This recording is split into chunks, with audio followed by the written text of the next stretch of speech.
P.S. It is with a burning heart I attach this postscript, dear ones. After careful consideration, the realization arrives that it would be useful for me to share with you some very important things that have been made known to me that I burn to share with all of you.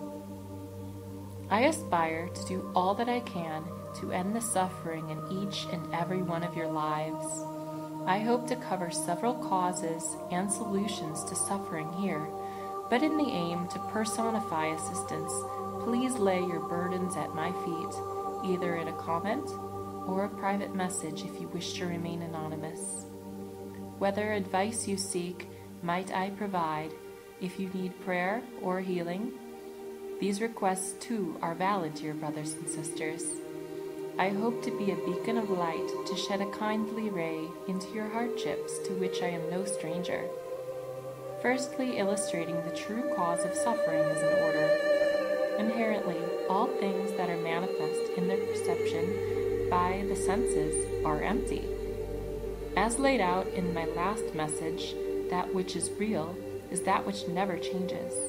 To clarify and to go a little deeper, let's take the impermanence of our bodies.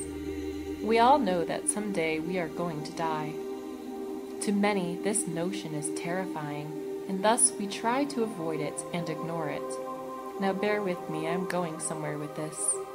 If we simply observe the world around us, we see constant change.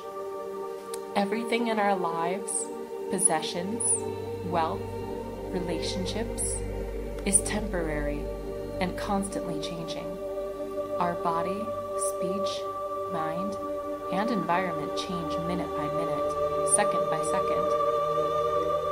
In the time that it takes a needle to pierce a stack of 60 flower petal cupped like spoons, not one thing in the universe stays the same. Our worst enemy could someday be our best friend, and our best friend eventually our worst enemy. Husbands and wives, so in love that they cannot bear to spend an hour apart, might after a few years be repulsed by the very sight of each other. There is nothing that is not fluctuating, decaying, or transforming. Life is unpredictable, our mental process is unstable, our moods are susceptible to outer conditions. One morning we may wake up feeling content. Everything seems to be going beautifully. Then someone calls us with shocking news and suddenly we're miserable. If someone pays us a compliment, we are often very pleased. If someone is insulting to us, we become furious. Every moment we make involves change. Every sentence we utter leads to the next, the preceding one gone. Every thought or emotion gives way to another, and what before vanishes. This happens with everything, everywhere. We simply aren't attuned to the process. We assume that some things will last until at once we notice that it has grown old. From the moment a house is constructed, it starts deteriorating. In 100 years or less, it will be sadly dilapidated. Once there were no freeways, and now there are thousands. Once there were very few people, now millions throng huge metropolises. Once the universe did not exist, then it came into being, and someday it will cease, along with everything in it.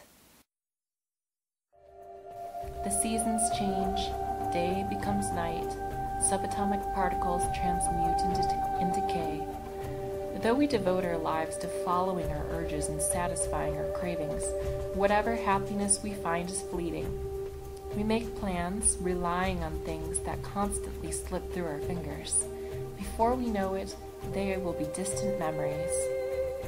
How often have we been happy? How often have we been sad? Joy and sorrow come and go with the time, neither lasting nor staying. Every emotion, every passion, like a drawing traced by a finger on water, is momentarily visible and then vanishing. We need to realize that we have neither the freedom nor the control. We cannot choose how long we will live or how long until we die. We don't want to get old, yet we age. We don't want to get sick, yet we become ill. We don't want to die, yet death is inevitable. It could come at any time, whether we are young, old, healthy, or ill. This is all irrelevant. There is nothing more traumatic than leaving our body, because there is nothing we are more attached to. We tend to take it for granted, but when impermanence overtakes us and we face death, our attachment becomes overpowering. No matter how wonderful our family, career, or possessions are, we take none of them with us through the doorway of death. And the day after we die, our loved ones won't even want our corpse in the house. Also important to note is that happiness and sadness arise in quick succession. Although we think they are a result of outer objects and circumstances, it is actually the mind's reaction that give rise to our experience. For example, some people love chili pepper. They feel that food not blessed with it is not worth eating. Others hate chili pepper. They feel that food seasoned with it has been ruined. Though the substance is the same, people's minds react to it in different ways. And so it is with everything.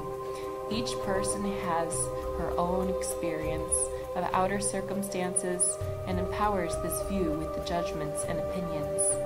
One might consider a certain individual a perfect friend, reliable in any situation. Another might find the same individual completely untrustworthy. Again, it's their minds that regard the same person in different ways. The ordinary mind assumes everything perceived by the five senses is real, when ultimately none of it is. From this falsehood arises the interplay of separation and differentiation, and from that, hope, fear, attachment, aversion, pride, jealousy, and ignorance. If we let the mind rest for a moment in its state of natural, uncontrived openness, all emotion falls away.